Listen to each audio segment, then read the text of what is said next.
करनी है मेंस्ट्रुएशन की 20th एक्सरसाइज की F करनी है। आज हमें स्टार्ट करते हैं question number 1। From a solid right circular cylinder with height 10 cm, radius of the base 6 cm. Height equals to 10 cm and radius equals to 6 cm of a cylinder.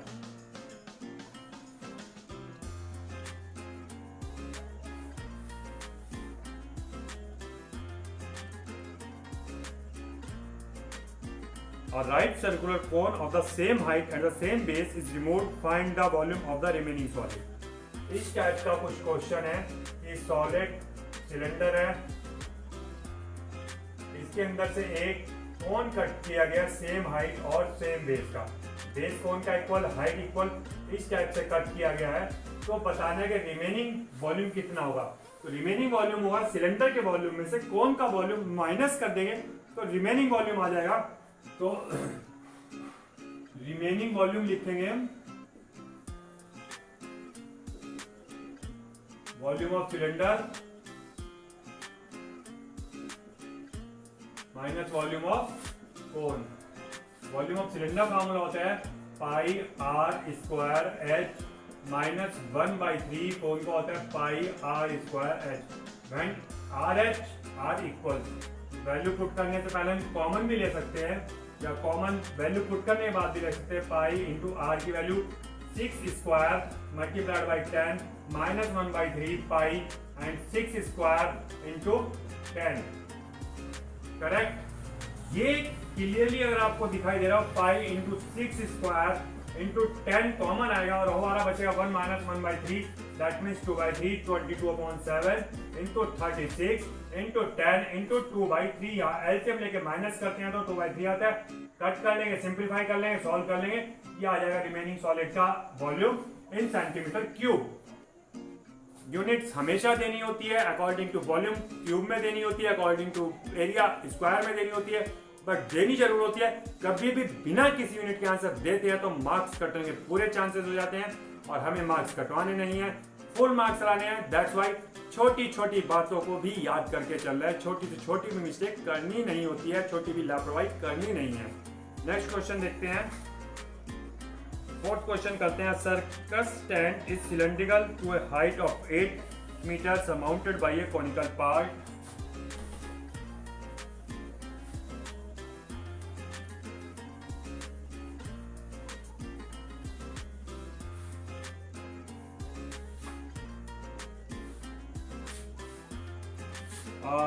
Circus stand is cylindrical to a height of 8 meters surmounted by a conical part.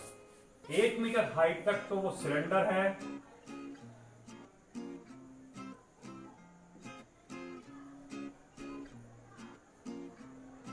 और इसके ऊपर conical है।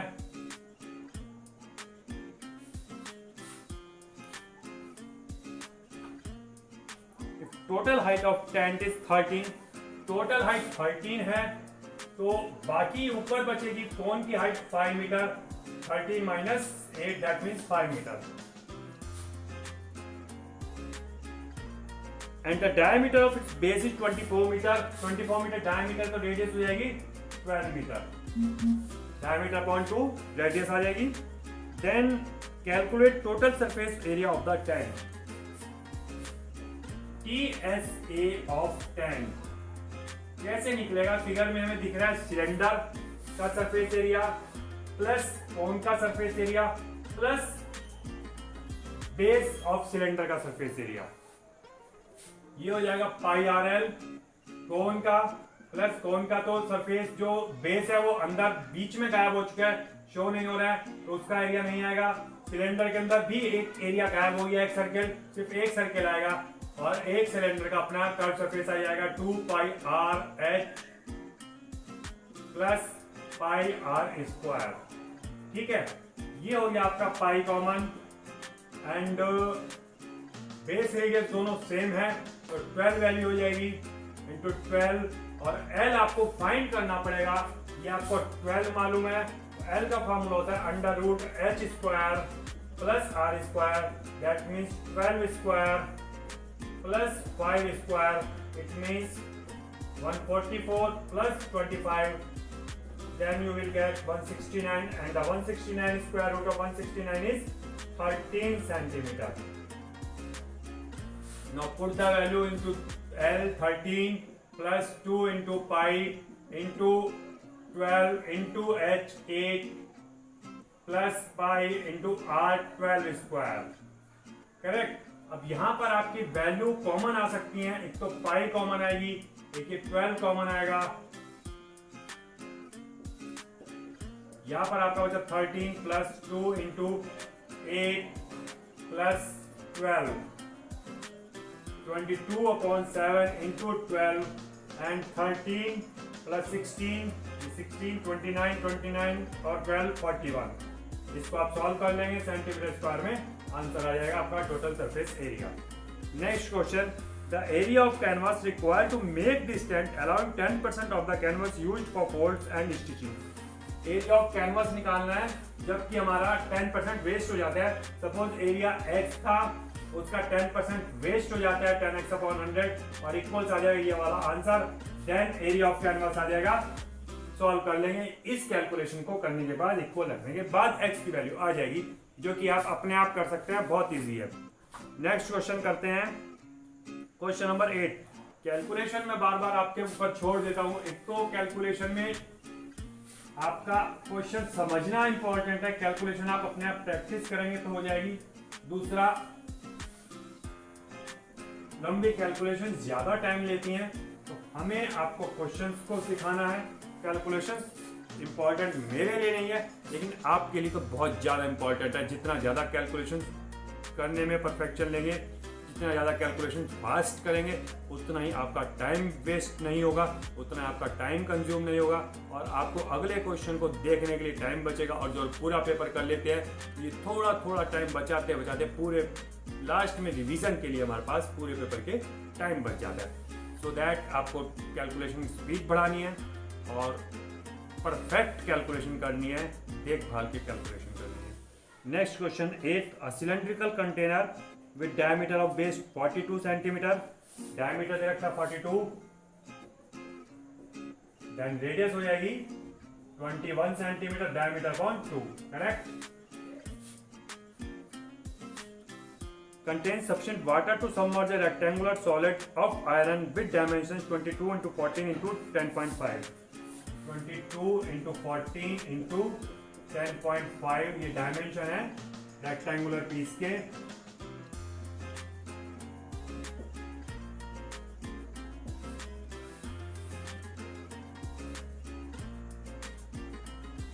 Find the rise in level of the water when the solid is submerged. जितना ये water displace करेगा solid के अंदर, उतना ये राइज इन वाटर होगा. सपोज कर लेते हैं h हाइट तक वाटर लेवल बढ़ जाएगा, रेज कर जाएगा, तो इसके वॉल्यूम से जितना वाटर लेवल डिस्प्लेस होगा वही इसके इक्वल होगा. तो दोनों के वाटर लेवल को इक्वल कर देंगे और हम आंसर निकाल लेंगे. That means volume of water in cylinder, water level raised in cylinder equals to volume of rectangular piece, rectangular solid. Value put करेंगे इसके अंदर क्या हो जाएगा, पाई. सिलेंडर फॉर्मूला था पाई स्क्वायर एच. आर हमें मालूम है 21 into 21 into H you have to find, and volume of rectangular solid LBH 22 into 14 into 10.5. ये आपकी एच की वैल्यू आ जाएगी.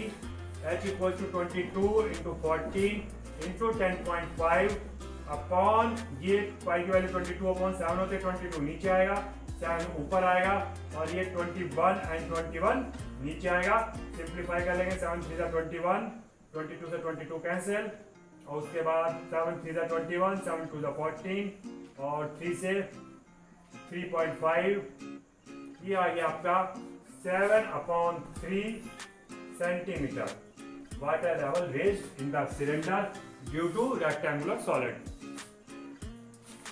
नेक्स्ट क्वेश्चन देखते हैं. Question number 14.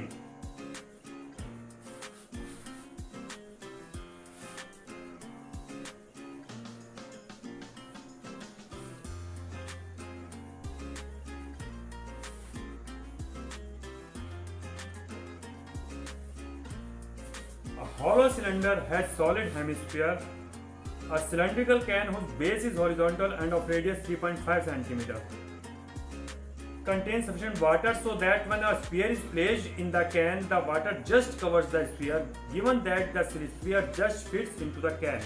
अब cylindrical can है,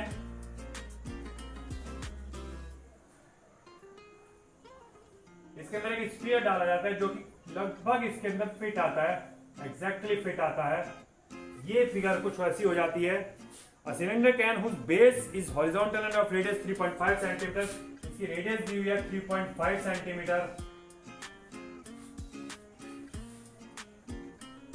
Contains sufficient water so that when a sphere is placed in the can, the water just covers the sphere, given that the sphere just fits into the can. Calculate the total surface area of the can in contact with water when the sphere is in it. जब sphere इसके अंदर होगा तो यहाँ पर पानी होगा, यहाँ पर पानी होगा, यहाँ पर पानी होगा, यहाँ पर। चलिए अब निकालते हैं एरिया जहाँ जहाँ पर सिलेंडर का पोर्शन वाटर के कांटेक्ट में है। तो देखते हैं हम फिगर में, एक तो उसकी जो सरफेस है नीचे वाला सर्किल वो वेट होगी और साइड वाली वेट होगी, यानी इसका कर्व सरफेस एरिया निकालें और बेस सर्किल का एरिया निकालें तो वो वेट एरिया आ जाएगा, area of cylinder with contact of water equals to curve surface area 2 pi R H plus pi are square area of base. Correct, value put करते हैं 2, पहले सिंपलीफाई करते हैं इजी करने के लिए, पाई आर कॉमन ले लेते हैं, ये बचेगा 2h प्लस आर।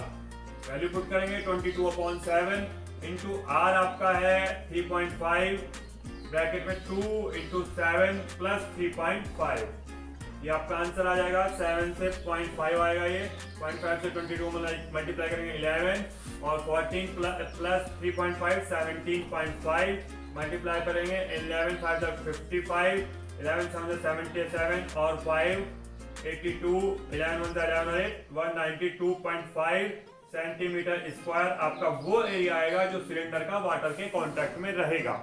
अब नेक्स्ट पूछ रहे हैं इसके अंदर सेकंड पार्ट इसका, the depth of water in the can before the sphere was put into the can. इसका मतलब हुआ कि जब तक हमने ये कैन इसके अंदर नहीं रखी थी तो वाटर कितना था इसके अंदर। जब हम कैन डाल देते हैं इसके अंदर, ये सॉरी स्फीयर डाल देते हैं इस कैन के अंदर, तब वाटर ऊपर तक आ जाता है, यानी जो स्फीयर का वॉल्यूम है वो स्फीयर का वॉल्यूम पानी को ऊपर तक ले आता है। अगर हम स्फीयर को माइनस कर देंगे सिलेंडर के वॉल्यूम में से तो जो वॉल्यूम बचेगा वो सिलेंडर के अंदर वाटर लेवल की हाइट निकाल पाएंगे। तो वॉल्यूम ऑफ सिलेंडर इक्वल्स होगा आपका pi are square h and volume of sphere होगा 4/3 पाई आर स्क्वायर एच और इनका डिफरेंस जो होगा वो वॉल्यूम होगा वाटर का। Volume of water equals to pi are square H minus 4/3 pi are square H. ये वैल्यू आएगी आपकी पाई 22/7 एंड आर हमारे पास है 3.5 का square minus 4/3 into 22/7 into small R square. हमने स्फीयर के लिए उसके लिए डिफरेंस करके फॉर्मूले में डिस्टिंग्विश करने का जो मेथड बताया उसके लिए लिखा है। वैल्यूज तो हमें मालूम है कि इक्वल ही है 3.5 and square and h means 7। Correct. अब ये वैल्यू अगर आप इसमें से फाइंड माइनस करेंगे तो ये हो जाएगा आपका 22.7 इंटू 3.5 का स्क्वायर कॉमन 22/7 इंटू 3.5 का स्क्वायर कॉमन लेंगे आप, ब्रैकेट में बचेगा 1 माइनस 4/3 इंटू 7। ठीक है,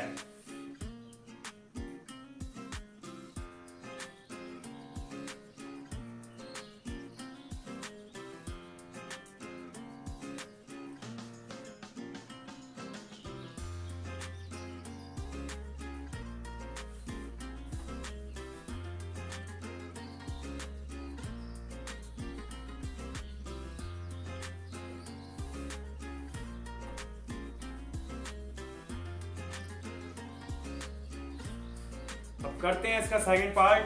सेकंड पार्ट में गिवन है depth of water in the can before the sphere was put into the can. हमें ये कह रहे हैं कि जब हम स्फीयर के अंदर कैन पुट कर देते हैं तो वाटर लेवल ऊपर तक आ जाता है, यानी सिलेंडर का जो पूरा वॉल्यूम है उसके अंदर वाटर का वॉल्यूम इंक्रीज करके ऊपर तक आ जाता है।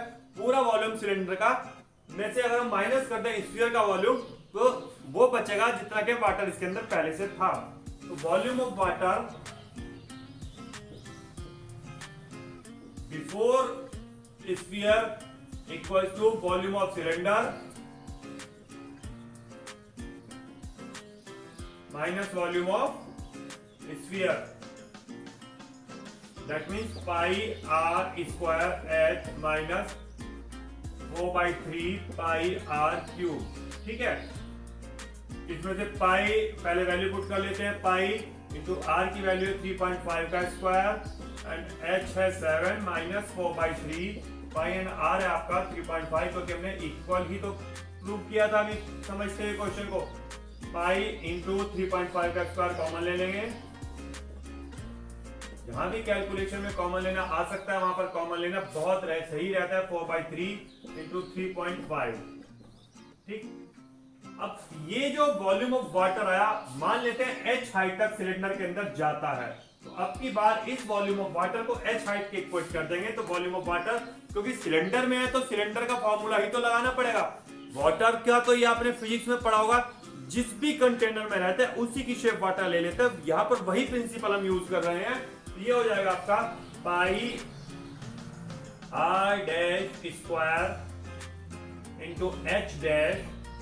सपोज एच डैश तक है ये, मैंने ये सिर्फ एच और कैपिटल एच स्मॉल एच लेने का फंडा आपको यही बताया कि डिस्टिंग्विश कर पाए आप। ऐसा ना हो कि आपने दोनों को स्मॉल एच मान लिया और फिर आप वहां पर वैल्यू को गलत कर गए, गलत वैल्यू सिलेंडर के स्फीयर में पुट कर गए, स्फीयर की सिलेंडर में पुट कर गए। यहां तो कोई डिफरेंस भी क्रिएट नहीं हो रहा है, लेकिन एक हैबिट बनानी है इस चीज की आपको। तो देखते हैं pi are square h equals to, ये वैल्यू इसके अंदर पुट करी जाएगी। ये है आपका पाई इंटू 3.5 का होल स्क्वायर एंड ब्रैकेट में आपका बचेगा 7 माइनस 4 3 12 और 2 14/3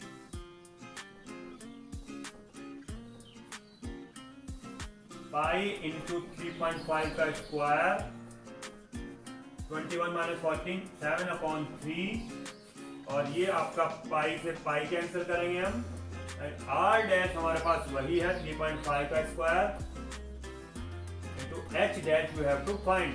पाई से पाई कैंसिल हो जाएगा, 3.5 का स्क्वायर भी कैंसिल हो गया, तो एच डैश आपका आ गया 7/3 centimetre. That means 2:1/3 centimetre is your answer. यहां तक जब हम स्फीयर निकाल देंगे, सपोज ये आपकी सिलेंडर की वापस फिगर बचती है, तो ये इतना शायद इतना जो कि 2:1/3 सेंटीमीटर तक पानी रह जाएगा स्फीयर वापस निकालने से। समझ में आ गया होगा आपका। बहुत सिंपल क्वेश्चन था, बहुत सिंपल कैलकुलेशन थी, बस थोड़ी सी कंसेप्ट समझनी होती है, वही आपने समझ ली है तो आपसे क्वेश्चन हो जाएगा। आज के लिए काफी है। Have a nice day, good bye.